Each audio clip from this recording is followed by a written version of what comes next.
Hello students, this is Shweta Patil and I welcome you all to the video lecture on computer organization. So today in this video I will be explaining about bus arbitration. So let's look at the definition of bus arbitration, why bus arbitration is necessary, and the approaches which are used under bus arbitration. So what is bus arbitration? It is the process by which the next device to become the bus master is selected and bus mastership is transferred to it. What it means? See, normally a bus will be under use whenever input-output data transfers are done. Whenever any input device is transferring data or output device from processor or memory, if any data is to be outputted, so data transfer usually will be done by making use of the bus. So the bus is used by, in most of the cases, by the processor, and normally the bus master will be the processor. So if DMA, as already discussed about DMA, different devices may want to become bus masters, right? So the process by which the next device to become the bus master is selected. Presently, one of the device is using the bus. The next time, which device wants to become the bus master and which will be allotted, okay, bus will be allotted to which device. That process is nothing but bus arbitration. Then what is meant by bus master? The device that is allowed to initiate the transfer on the bus at any given time is called the bus master. After bus arbitration, one of the device will be given an authority over the bus and that device will be initiating the transfers on the bus, and that device is named as bus master, the master of that bus at that particular amount of time. It's not that always the same device will be the bus master, no. Then for arbitration, for arbitrating or for deciding the bus master, we are having two approaches. One is centralized arbitration, other is distributed arbitration, as you can look at.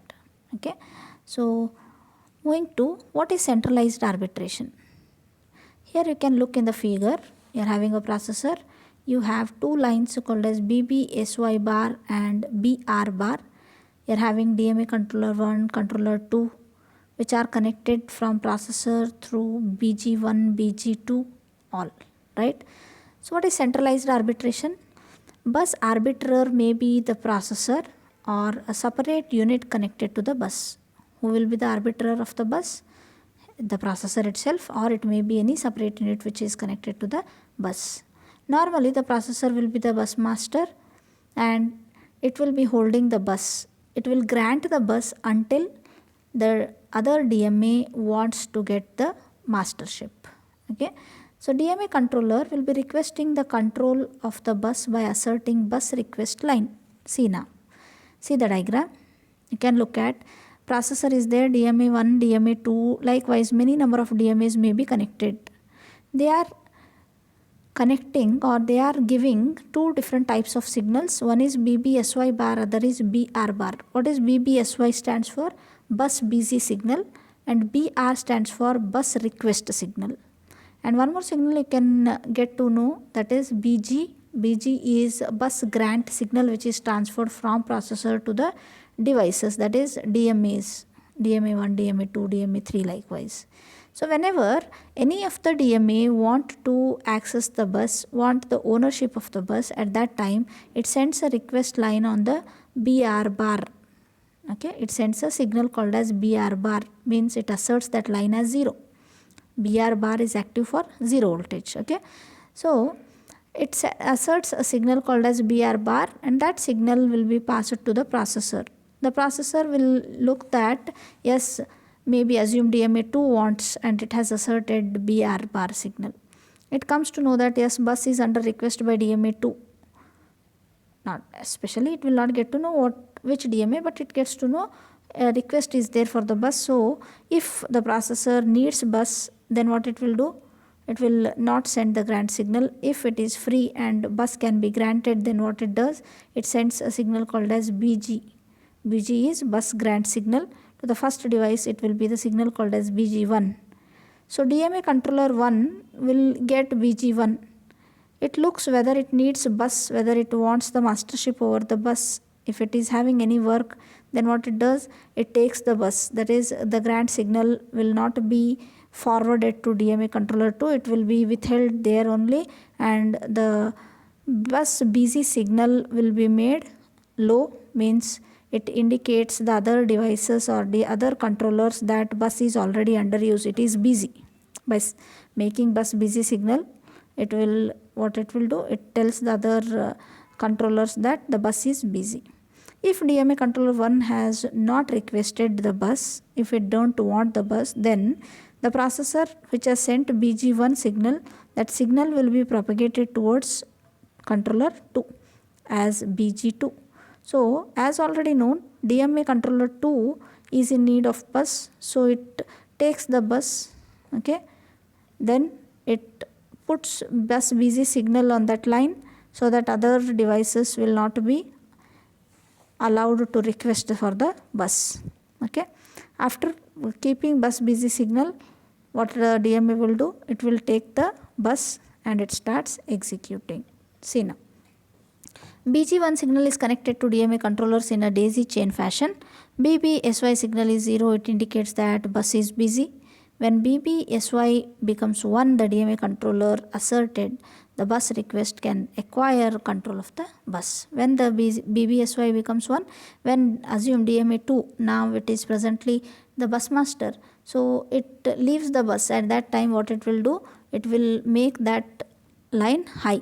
So the other devices will come to know, other controllers will come to know that yes, the bus is free and they can request, okay. So the same is shown here in the flow chart. See, BR bar, first bus request is there, then bus grant signal will be sent to DMA controller 1.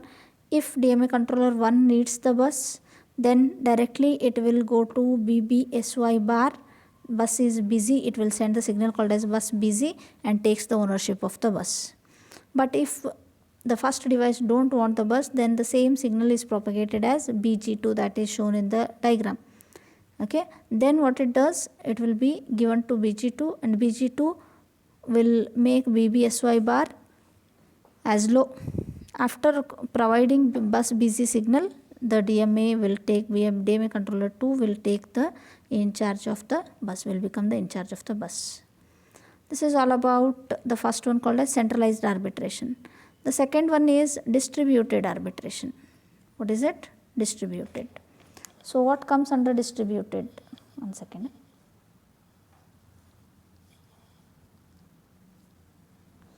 So arbitration process does not depend on a central arbiter here, and hence the name is distributed arbitration. Many devices will be connected, as you can look in the figure. You are having interface circuit for device A, it is only for device A it is. For device B again it will be, for device C, for device D. Likewise, I will be having different devices which are connected, okay. So each device will be assigned with 4-bit ID number, and all the devices are connected using 5 lines. 4 are for ID, arbitration ID, and 1 line for start arbitration signal. So 5 lines will be there for each of the device. So what happens, to request bus a device, when the DMA wants the bus, at that time it asserts the bus arbitration signal, then places 4-bit ID of its own onto the arbitration lines. Now the pattern on the arbitration lines will be the OR operation of the 4-bit devices. I am having 2 devices, assume 0101 and one more 0110. If the 2 devices are so, then OR of the 2 device 0101 and 0110, OR of the 2 will be 0111, okay. You can see 0111 in the diagram. So that will be the code with which the device code will be checked. See now, what happens is, the pattern that appears on the arbitration line is the logical OR of 4-bit device IDs, okay. Just we will be taking an example here. Assume device A is having ID as 5, 5 means 0101, and one more device B is having an ID called as 6, 6 is 0110. Now what the value of lines, arbitration lines will be 0101 or 0110. So LSB bit 1 and 0 will give 1, then first bit 0 and 1 give 1, 1 and 1 give 1, 0 0 give 0. So the arbitration lines will have the code or ID as 0 1 1 1.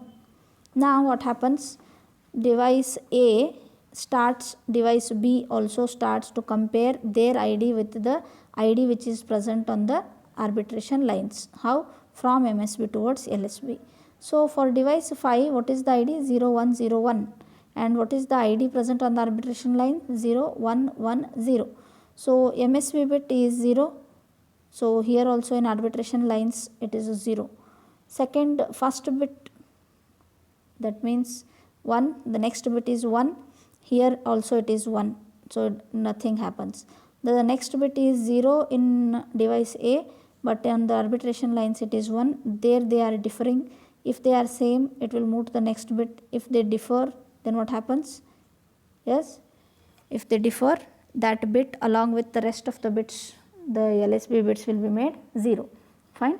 Next, compare ID 6 with 0 1 1 1, that is arbitration line ID. 0 first bit, yes, MSB bit of arbitration lines is also 0. 1 divide B, yes, same. 1 same, 0. Last bit, LSB bit, they will vary, but among the two, among A and B, which one is longer for longer duration, which is for longer duration? Device B is resembling for longer duration. That's why device B will be getting the ownership for the bus. Okay. So each device will be comparing the pattern that appears on the lines to its own ID. Starting with the MSB bit, it will be calculating everything. The same things are explained in this. Okay. So this is all about central arbitration and distributed arbitration. Thank you.